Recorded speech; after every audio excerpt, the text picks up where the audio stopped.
जय हिंद आप सभी को। आप लोगों की एसएससी जेई मेंस की जो एग्ज़ाम डेट है वो आ चुकी है। 6 नवंबर को वो एग्ज़ाम होने जा रहा है। इस वीडियो में हम डिस्कस करेंगे कि अगले 2 महीने की आपकी क्या स्ट्रेटजी होनी चाहिए और आपको कैसे स्टडी करनी चाहिए ताकि आपका जो सिलेक्शन है सीपीडब्ल्यूडी में वो श्योर हो सके। आपके चाहे बिल्कुल मार्जिन में सिलेक्शन हुआ हो, जस्ट 0.01 मार्क्स से आपका सिलेक्शन हुआ हो, still you can manage to qualify for CPWD post. तो ऐसा नहीं सोचना है कि 10 मार्क्स मेरे ज़्यादा आते तो मेरा सीपीडब्ल्यूडी में सिलेक्शन हो जाता। ये सिर्फ आप अपने आप को बहका रहे हो कि हाँ अगले साल से तैयारी करता हूँ। 1 साल का टाइम बहुत ज़्यादा होता है, सिलेक्शन इसी बार लेना है और सीपीडब्ल्यूडी में जाने के बाद आपको और कुछ बेहतर करना है तो आप कर सकते हो। लेकिन ये जो जेई की तैयारी है बस ये आपकी आखिरी अभी तैयारी होनी चाहिए किसी भी जेई एग्ज़ाम के लिए। तो पहला तो आपका आपका कट ऑफ से कितने ही मार्क्स ऊपर आए हों, चाहे कम हो या ज़्यादा, तब भी आपको लग के मेहनत करनी है। दूसरा, आपने अभी तक आप वेट कर रहे थे एग्ज़ाम का कि कब एग्ज़ाम डेट आए तब आप पढ़ाई शुरू करोगे। थोड़ी थोड़ी पढ़ाई सभी ने की होगी, लेकिन अभी भी मैं आपको बता रहा हूँ कि अगर आपने अभी तक भी तैयारी नहीं की है, आपने बहुत दिनों से किताब उठाकर नहीं देखी है, तो अब आपके अवेयर होने का, जागने का टाइम आ गया है। ये 2 महीने आपके पास पूरे मिले हैं। ये बहुत अच्छी बात है एसएससी की तरफ से कि उन्होंने 2 महीने आपको दे दिए हैं। 2 महीने में बहुत अच्छी प्रिपरेशन हो सकती है। तो हाँ बिल्कुल, जो लोग शुरू से तैयारी कर रहे हैं आपको उनसे ज़्यादा मेहनत करनी पड़ेगी, लेकिन चीज़ें पॉसिबल हैं अगर आपने अच्छे से तैयारी की और आपको चाहिए कि हाँ इस बार आपको सीपीडब्ल्यूडी में सिलेक्शन लेना है, तो वो सब चीज़ें बिल्कुल पॉसिबल हैं।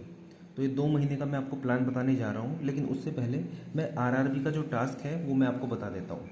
आरआरबी जेई का जो टास्क है, आज टास्क नंबर 30 है, डेट 4 सितंबर, वेडनेसडे। तो रीजनिंग में आज आपको कोडिंग एंड डिकोडिंग के क्वेश्चन प्रैक्टिस करने हैं, साथ में सेलेबोइज्म और तीसरा similarities and differences. In 3 topic के आपको क्वेश्चन प्रैक्टिस करने हैं। ज़्यादा से ज़्यादा आप इसके अंदर आधा घंटा से 45 मिनट दे सकते हो, क्योंकि अभी कोई एग्ज़ाम डेट नहीं आई है। आपको बस धीरे धीरे छोटे छोटे टॉपिक्स को कवर करना है। आपको ये नहीं सोचना है कि एक दिन में सब कुछ पढ़ लूँ।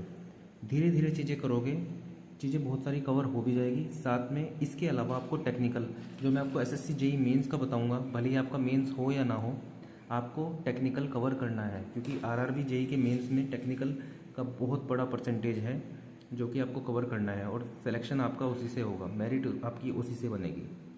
तो रीजनिंग में आपको कोडिंग डिकोडिंग ये 2 टॉपिक करने हैं। ज्योग्राफी में आपको पेज नंबर 41 से 45 ये आपको करना है। मैं हर दिन आपको सिर्फ 5 पेज देता हूँ एक सब्जेक्ट के।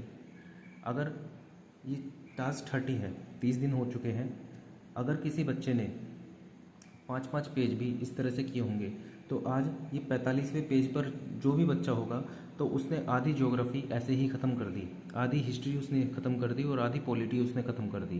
5 पेज देखने में कोई बड़ी बात नहीं है, लेकिन आप हर दिन पढ़ोगे तो आप महसूस करोगे कि बहुत कम पढ़कर की भी आपने जो ऐसा टॉपिक था, जो ऐसा सब्जेक्ट था जो आप सोचते थे कि टेक्निकल से बहुत अलग है, हिस्ट्री ज्योग्राफी पॉलिटी मेरे बस की बात नहीं है, तो भी आपने कवर कर लिया होगा। अभी तक भी नहीं किया है, शुरुआत करो आज से। 5 पेज पढ़ने हैं, कोई ऐसी ज़्यादा बड़ी बात नहीं है। इस तरह से 5-5 पेज पढ़ते हुए चलोगे, आपका जो आपको इतना डर लगता था जिस पार्ट से, जीएस पार्ट से, वो आपका ऐसे ही कवर हो जाएगा। और जीएस जो है, ज्योग्राफी पॉलिटी हिस्ट्री साइंस, ये लगभग हर पेपर में पूछे जाने वाली चीज़ बन चुकी है आजकल। तो 5 पेज आपको करने हैं ज्योग्राफी के। कहाँ से करने हैं ये नोट्स मैंने सभी अपने टेलीग्राम चैनल द सिविल बंदा पर अपलोड कर दिए हैं। साथ ही में इसी वीडियो के डिस्क्रिप्शन सेक्शन में भी आपको ये नोट्स मिल जाएंगे। इसके अलावा अगर आपको इन नोट्स से नहीं पढ़ना है, आपके अपने कोई नोट्स हैं, तो उसमें आप शुरुआत कर सकते हो पहले 5 पेज से। और इसी तरह से आपको हर दिन 5 पेज पढ़ने हैं, इससे ज़्यादा टाइम जीएस को नहीं देना है अभी के लिए। और धीरे धीरे ही चीज़ें होती हैं जीएस की। तो तीसरे नंबर पे साइंस, क्लास 8 का जो चैप्टर है, क्लास 8 का चैप्टर 8 जो है साइंस की बुक का, सेल स्ट्रक्चर एंड फंक्शन, ये आपको कवर करना है। किस तरह से पढ़ना है पहले मैं बता चुका हूँ, आपको बस शुरू से लेकर आखिर तक इस चैप्टर को पढ़ना है। कोई नोट करने वाली चीज़ होगी, कोई फैक्ट होगा, उसको अंडरलाइन कर लेना है, नोट कर लेना है, अपनी क्लास नोट्स में उसको लिख लेना है। इसके साथ साथ सेल स्ट्रक्चर एंड फंक्शन, इसका इंडिविजुअल चैप्टर टेस्ट भी आपको किसी भी टेस्ट सीरीज़ में मिल जाएगा, चाहे वो टेक्स्ट बुक की हो या किसी भी टेस्ट सीरीज़ में। आप उसका टेस्ट भी साथ में लगा लोगे चैप्टर करने के बाद। इस तरह से साथ में आपका रिवीजन भी हो जाएगा और इसके इंपॉर्टेंट क्वेश्चन क्या क्या बनते हैं वो भी आपको पता चल जाएगा। ये आपका आरआरबी जेई का टास्क है। ये मैं कम इसलिए दे रहा हूँ ताकि आप फिर टेक्निकल पर फोकस कर सको, और इस तरह से धीरे धीरे बहुत कम कम टास्क भी आप करोगे तब भी आपका पूरा सिलेबस कवर हो जाएगा। तो ये था आरआरबी जेई का 2024 का टास्क 30, जो कि आपको 4 सितंबर को कवर करना है। अब आते हैं एसएससी जेई मेंस की स्ट्रेटजी पर 2 महीने की। तो देखो, हमेशा से मैं बोलता हुआ आया हूँ, आपको 3 चीज़ों पर ध्यान देना है। पहला, कंसिस्टेंट स्टडी। 2 महीने की कंसिस्टेंट स्टडी, हर दिन आपको पढ़ाई करनी है। कुछ चीज़ें ऐसी हो सकती हैं, कभी आपको कोई इमरजेंसी आ गई, आपकी तबीयत ख़राब हो गई, कहीं आपको जाना पड़ गया, जो कि अनअवॉइडेबल सर्कमस्टांसिस है, उनमें आप कुछ नहीं कर सकते। जो चीज़ आपके हाथ में नहीं है, कोई बात नहीं। 2 महीने में से 60 दिन होते हैं, आप 50 दिन भी अच्छे से पढ़ लिए तब भी आपका गारंटेड सिलेक्शन हो जाएगा। किस तरह से पढ़ना है वो मैं बताऊंगा, बस 50 दिन आप पढ़ लोगे, सिलेक्शन आपका पक्का है। कंसिस्टेंट स्टडी, ये 50 दिन आपकी पढ़ाई होनी चाहिए, आपकी पढ़ाई होनी चाहिए इन 50 दिन। दूसरा, अफेक्टिव स्टडी। अफेक्टिव स्टडी क्या होता है? आप सोम, मान लो आपने सोम का चैप्टर डिफ्लेक्शन उठाया, आपने सुबह 6 बजे, सुबह जल्दी 6 बजे उठे, आपने पढ़ना स्टार्ट किया डिफ्लेक्शन, इसके क्वेश्चन किए, इसके नोट्स पढ़े, सब चीज़ें कवर की। आपने सुबह 6 बजे से शाम के 6 बजे बज गए और आपने सिर्फ डिफ्लेक्शन पढ़ा, इसको हम इफेक्टिव स्टडी नहीं मानेंगे, क्योंकि हर एक चैप्टर को इस तरह करने चलोगे तो ये 2 महीने भी बहुत कम पड़ेंगे आपके। आपको इफेक्टिवली अब पढ़ना पड़ेगा। आपको थीसिस नहीं लिखनी है, आपको पीएचडी नहीं करनी है, आपको कन्वेंशनल क्वेश्चन सोल्व नहीं करने हैं। जो एग्ज़ाम की डिमांड है बिल्कुल वैसे ही आपको पढ़ना है। तो कंसिस्टेंट स्टडी के साथ इफेक्टिव स्टडी। इफेक्टिव स्टडी कैसे होगी? जब आप शॉर्ट नोट्स भी इंक्लूड करोगे, जब आप क्वेश्चन प्रैक्टिस करोगे, जब आप रिवीजन भी करोगे, साथ में शॉर्ट नोट्स इंक्लूड करोगे, पीवाईक्यूज पढ़ोगे, फुल टेस्ट दोगे, टेक्निकल बूम, टेक्निकल पैकेज, ये जो 2 टेक्निक्स मैंने बताई थी इनका यूज़ करोगे। अगर ये सब चीज़ें आप इंकलकेट करते हो, ये सब चीज़ें आप अपने प्लान में, अपने डेली स्केड्यूल में इन्वॉल्व करते हो, तब जाके आपकी इफेक्टिव स्टडी होगी। और तीसरे नंबर पे, daily minimum hours of study. Quality बिल्कुल इम्पोर्टेंट है, कि हमें ऐसा लगता है कि हमने बहुत अच्छे से पढ़ लिया तो चीज़ें इनफ हैं, नहीं, क्वालिटी के साथ साथ क्वांटिटी भी इम्पोर्टेंट है। क्वालिटी के आप 2 घंटे पढ़ लो, बहुत अच्छे से समझ में आया, लेकिन महीने भी आपके पास 2 ही हैं। अगर ये 2 साल होते तो क्वालिटी 2 घंटे वाली चल जाती, लेकिन अभी आपको मिनिमम स्टडी देनी पड़ेगी। अब अगर आप स्टूडेंट हो एक, तो 8 घंटे देने ही पड़ेंगे आपको, आप नहीं बच सकते। आपको 8 घंटे से कम अगर आप दे रहे हो, चलो आपके ऊपर डिपेंड करता है, आपके ऊपर छोड़ दी, लेकिन अगर आप स्टूडेंट हो, फुल टाइम पढ़ाई कर रहे हो, तो मेरे हिसाब से आपको 8 घंटे तो देने ही चाहिए। दूसरा, अगर आप किसी ऑफिस में वर्क करते हो या फिर आपका कोई और भी काम रहते हैं, तब भी आपको क्या करना है, आपको अपना 24 घंटे का एनालिसिस करना है। इस 24 घंटे में कौन सा वर्किंग टाइम है और कौन सा फ्री टाइम है। फ्री टाइम मतलब वर्किंग टाइम क्या है, जैसे ऑफिस आवर्स हैं आपके, 9 to 5 ऑफिस आवर्स हैं, उसके बाद आपका ट्रैवल टाइम है, उसके बाद आपका खाने का टाइम है, आपका आराम करने का टाइम है। ये सब निकालने के बाद देखो कितना टाइम बच रहा है। अगर वो 4 घंटे भी बच रहे हैं तो अभी आपको सेक्रीफाइस करना पड़ेगा।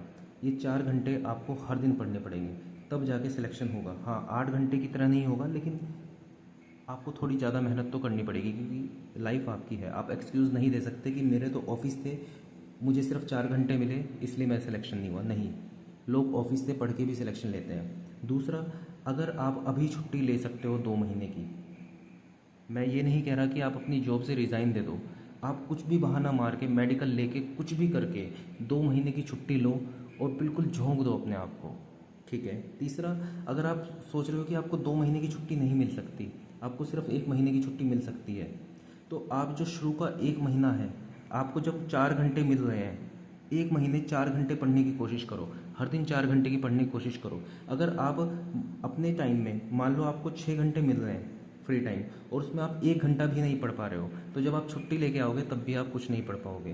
तो आपको पहले ये मैनेज करना है कि आपको जितना टाइम मिल रहा है फ्री, उसमें आप पूरा टाइम पढ़ पाओ, और उसके बाद आपको फिर छुट्टियों का यूटिलाइजेशन करना है। मैं तो आपको ये कहता हूँ कि अगर आपको छुट्टी मिल सकती है, तो 2 महीने की छुट्टी मिल रही है तो 2 महीने की छुट्टी लेके अपनी पढ़ाई स्टार्ट करो। मेडिकल लगा दो, लीव विदाउट पे चले जाओ, कुछ भी करो, बस ये 2 महीने आपके हाथ से जाने नहीं चाहिए। लेकिन फिर भी नहीं मिल रही है, कोई फोर्स में है, जैसे बीआरओ में होता है, बड़ी मुश्किल हो जाती है छुट्टी मिलना, तो आप पहले वहाँ पर मैनेज करो और उसका जैसे ही आपको छुट्टी मिले फिर आप घर आके पढ़ो। मतलब आपको उस सर्कमस्टेंसेस में भी पढ़ना पड़ेगा। आप ये नहीं कह सकते कि मुझे छुट्टी नहीं मिल रही है, जब छुट्टी मिलेगी तब पढ़ूंगा, नहीं, ऐसा नहीं होगा। तब आप छुट्टी लेके भी नहीं पढ़ पाओगे। तो ये क्या था, daily minimum hours of study. आपने इन तीन चीज़ों का ध्यान रख लिया तो 100% आपका सिलेक्शन होगा। अब ये दोनों टेक्निक मैं आपको पहले दिन बता देता हूँ, सबको पता है, कुछ नए स्टूडेंट्स भी ऐड होंगे, उनको मैं बता देता हूँ। पहला है technical boom. Technical boom strategy में क्या होता है कि हम किसी एक पर्टिकुलर सब्जेक्ट को एक तरह से काइंड ऑफ रिवीजन करते हैं। कैसे करते हैं, आपके पास अलग अलग PYQs होंगी। मैं फ़िलहाल रेफ़र करूँगा YCT को, क्योंकि इसके अंदर मीडियम लेवल के क्वेश्चन होंगे। SSC से थोड़ा ऊपर, ESC से थोड़ा नीचे, तो मीडियम लेवल के क्वेश्चन होंगे। मतलब दोनों टाइप के भी होते हैं, लेकिन मीडियम लेवल के क्वेश्चन इसके अंदर ज़्यादा होते हैं। तो पेपर शायद कुछ ऐसा ही बने, किसी को कुछ नहीं पता कैसा बनेगा। तो आपको हर तरह के लेवल के क्वेश्चन की प्रैक्टिस होनी चाहिए। तो जैसे आपने कोई भी सब्जेक्ट ओपन किया, जैसे आपने सर्वे ओपन किया, अब सर्वे के अंदर 1 से लेके 12 तक मान लो चैप्टर्स है, 1 2 3 4 ऐसे 12 तक चैप्टर है। आपको हर चैप्टर के 10 क्वेश्चन करने हैं, हर चैप्टर के 10 क्वेश्चन करने हैं। अच्छा, किस चैप्टर के 10 क्वेश्चन करने हैं, मैंने सिलेबस अपलोड किया हुआ है अपने टेलीग्राम चैनल पे, फिर से मैं कर दूंगा ताकि आपको ढूंढना ना पड़े। आप सर्वे जब ओपन करोगे तो सर्वे के अंदर लेवलिंग, डंपी लेवल, ठीक है, थियोडलाइट, टेकोमीटर, हर एक चीज़ मेंशन की गई है कि आपसे क्या क्या क्वेश्चंस, किन किन पार्ट से क्वेश्चन पूछे जाने हैं। तो जिन जिन पार्ट से क्वेश्चन पूछे जाने हैं उनको एनसर्कल करो चैप्टर्स को। 1 से आएगा, 2 से आएगा, 3 से आएगा, 4 से आएगा। फोटोग्रामेट्री से मान लो नहीं आएगा, लिखा नहीं हुआ है, छोड़ो। जो चीज़ उसके अंदर मेंशन है, एक बार मेंशन भी कर दी गई है, उस चैप्टर्स को देखो कि हाँ इस चैप्टर से मेंशन किया हुआ है तो आएगा इससे क्वेश्चन। और फिर उन चैप्टर्स को, उन चैप्टर के 10-10 क्वेश्चन करो, कोई भी 10 क्वेश्चन, शुरू के 10 क्वेश्चन या लास्ट के 10 क्वेश्चन आपको करने हैं। इससे क्या फ़ायदा क्या होगा कि आपका एक बारी में पूरा सर्वे रिवाइज हो गया। दूसरा, हाँ, इस बात को मैं मानता हूँ कि 10 क्वेश्चन करने से, किसी एक चैप्टर के 10 क्वेश्चन करने से आपका पूरा चैप्टर रिवाइज नहीं होगा, ये बात बिल्कुल सही है। लेकिन जब आपको दोबारा से मैं सर्वे को ऐसे ही पढ़ने दूंगा, पढ़ने के लिए बोलूँगा, आपके शुरू के 10 क्वेश्चन के बाद अगले 10 क्वेश्चन और हो जाएंगे उसी चैप्टर के, और फिर जब मैं और दूंगा तो और 10 हो जाएंगे। तो किसी भी चैप्टर के 30 क्वेश्चन, लगातार 30 क्वेश्चन, मतलब उस चैप्टर का हर एक चीज़ आपकी रिवाइज हो चुकी है। ऐसे ही पहला चैप्टर नहीं किया आपने, दूसरा चैप्टर भी किया है, तीसरा चैप्टर भी किया है, हर एक चैप्टर आपने किया है। तो ये टेक्निकल बूम की खासियत है। आपने अगर जो 3 बार एक सब्जेक्ट का टेक्निकल बूम कर लिया तो लगभग आपका वो सब्जेक्ट रिवाइज हो जाएगा, सब्जेक्ट और उसके हर एक चैप्टर।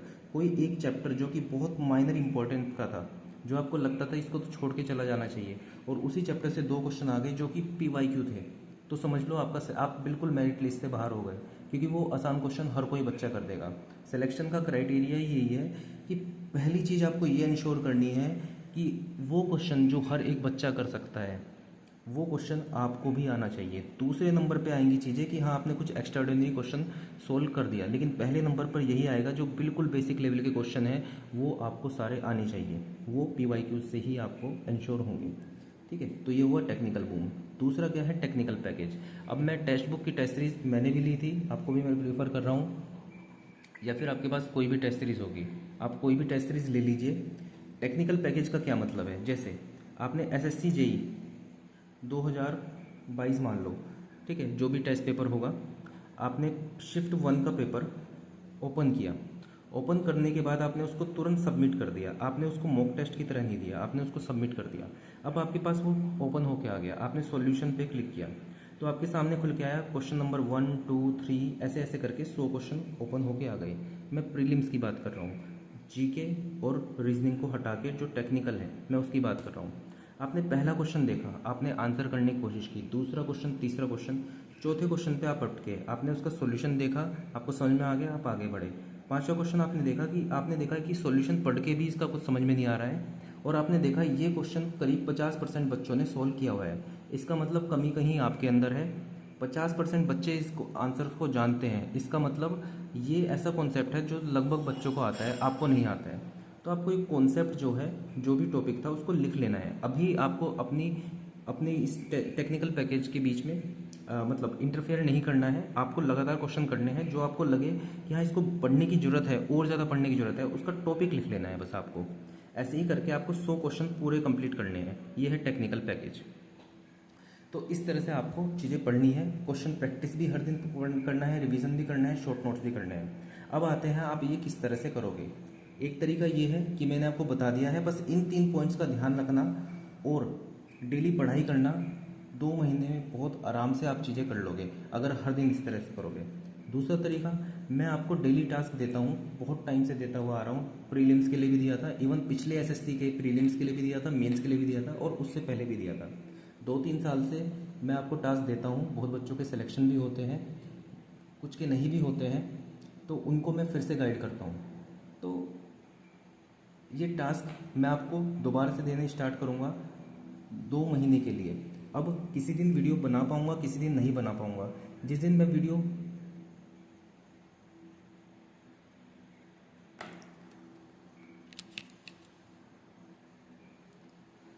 वीडियो बना पाऊँगा उस दिन मैं वीडियो के थ्रू आपको टास्क दे दूँगा। जिस दिन नहीं बना पाऊँगा उस दिन मैं जस्ट आपको ऐसे पेज के ऊपर फ़ोटो क्लिक करके अपने टेलीग्राम चैनल द सिविल बंदा या फिर इसी चैनल के कम्युनिटी पोस्ट में अपलोड कर दूंगा, ताकि आपको डेली टास्क मिलता रहे। तो दोनों ही तरीक़ों से मैं आपको टास्क देता रहूँगा हर एक दिन, जैसे मैं आज तक देता हुआ आया हूँ। तो आपको ये टास्क बस कंप्लीट करने हैं। आपको सुबह उठना है, आपको देखना है कि आपका टास्क 1 क्या है, और बस उस टास्क 1 को कंप्लीट करना है सुबह से लेकर शाम तक लग के। ऐसे ही 2 महीने तक आपको 60 टास्क आपके पास आएंगे, 60 से कम ही आएंगे, 50 टास्क के आसपास आपके आएंगे। मैं आपको बताऊंगा आपको रिवीजन कब करना है, मैं आपको बताऊंगा शॉर्ट नोट्स कब पढ़ने हैं, मैं आपको बताऊंगा कौन सा चैप्टर कब पढ़ना है। बस आपको क्या करना है, जो भी आपको मैं टास्क दूँ बस उसको शिद्दत से कंप्लीट करना है।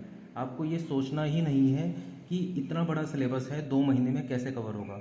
मैं बताऊंगा कैसे कवर होगा, बस आपको जो मैं बोलूँ बस वो आपको करना है। तो जैसे टास्क 1 से स्टार्ट करते हैं। पहले थोड़ा सा आपको मतलब ज़्यादा टास्क दे के स्टार्ट करूँगा, फिर धीरे धीरे थोड़ा कम पे लाऊंगा, फिर वापस से टास्क बढ़ाऊँगा। तो आपका आज टास्क 1 है 4 सितंबर वेडनेसडे का। आज आपको रिवीजन करना है बीएमसी का, सर्वे का, हाइड्रोलॉजी का और आरसीसी का। ये 4 सब्जेक्ट मैंने आपको दिए हैं। अगर आप 8 घंटे पढ़ते हो तो 2 घंटे बीएमसी, 2 घंटे सर्वे, हाइड्रोलॉजी 2 घंटे, आरसीसी 2 घंटे। आप ये समझ सकते हो कि बीएमसी का वेटेज ज़्यादा है, हाइड्रोलॉजी का कम है, लेकिन अभी स्टार्टिंग में आपको चारों को बराबर देना है। इसमें आप क्या क्या चीज़ें करोगे, इसमें आप इन चारों के शॉर्ट नोट्स पढ़ोगे, जो भी आपने शॉर्ट नोट्स बनाए हैं, प्लस चैप्टर टेस्ट। 2 घंटे के अंदर आपके पास कोई टेस्ट सीरीज होगी तो बीएमसी के चैप्टर टेस्ट होंगे, जैसे concrete, cement, lime, mortar, bricks, timber, asbestos, plastic, varnishes, paints, इन सब के आपके पास चैप्टर टेस्ट होंगे। तो इन 2 घंटे के अंदर आपको चैप्टर टेस्ट अटेम्प्ट करने हैं, सभी के सभी जितने आप कर सको। ऐसे ही 2 घंटे में सर्वे कि जो जो चैप्टर आपके सिलेबस में मेंशन है उनको शॉर्ट नोट से पढ़ना है, और उसके बाद उनके चैप्टर टेस्ट अटेम्प्ट करने हैं। ये आपका टास्क 1 होगा जो कि आपको कंप्लीट करना है। टास्क 2 आपका, जब आप ये 4 सितंबर वाला टास्क कर लोगे और इस वीडियो के नीचे आप अपने रिएक्शंस, आप अपना जो वर्क है अपलोड कर दोगे कि हाँ आई हैव डन टास्क 1, तो आपको फिर टास्क 2 मिल जाएगा। बेसिकली नॉर्मली 4 के बाद 5 तारीख को मैं टास्क 2 अपलोड कर दूंगा, लेकिन ये आपके ऊपर है। अगर आप टास्क 1 कंप्लीट कर दोगे, आप मुझे बता दोगे, तो फिर मैं आपको टास्क 2 दे दूंगा। बस इस तरह से आपको 4 सितंबर से 5 नवंबर तक आपको ये सब टास्क करने हैं। मैं आपको ये भी बताऊंगा फुल टेस्ट आपको कब अटैम्प्ट करना है। बस इस तरह से आपको अटैम्प्ट करना है, डेली इस तरह से पढ़ना है। मैं आप लोगों के साथ हूँ। आपकी जो भी डाउट्स आएंगे मैं उनको रिजोल्व करने की कोशिश करूँगा। टाइम थोड़ा सा कम रहता है, लेकिन फिर भी कोशिश करूँगा। तो ये आपको टास्क कंप्लीट करना है। आपके जो डाउट होंगे आप इस वीडियो के कमेंट सेक्शन में अपलोड कर सकते हो। अगली वीडियो में मैं उनको रिजोल्व करने की कोशिश करूँगा, लेकिन चीज़ें होंगी इस तरह से कि जिस हिसाब से मुझे टाइम मिलेगा मैं उस हिसाब से चीज़ें करूँगा, क्योंकि मैं भी सर्विस में हूँ तो उतना समय मुझे नहीं मिल पाता है। जैसे टास्क 2 आपका आएगा ज़रूर, भले ही मैं उसकी पिक अपलोड कर दूँ या फिर वीडियो बना के दे दूँ। तो टास्क 1 आप कंप्लीट करोगे तो टास्क 2 आपका ज़रूर आएगा। तो आज आपको ये 4 चीज़ें कंप्लीट करनी है, ये 4 सब्जेक्ट करने हैं। इसमें आपको शॉर्ट नोट्स करने हैं और चैप्टर टेस्ट करने हैं। So that's all for this video, all the best. अगर मन लगा के पढ़ोगे तो डेफिनेटली सिलेक्शन आपका हो जाएगा, इवन CPWD भी मिलेगा आपको। So that's all for this video, thank you.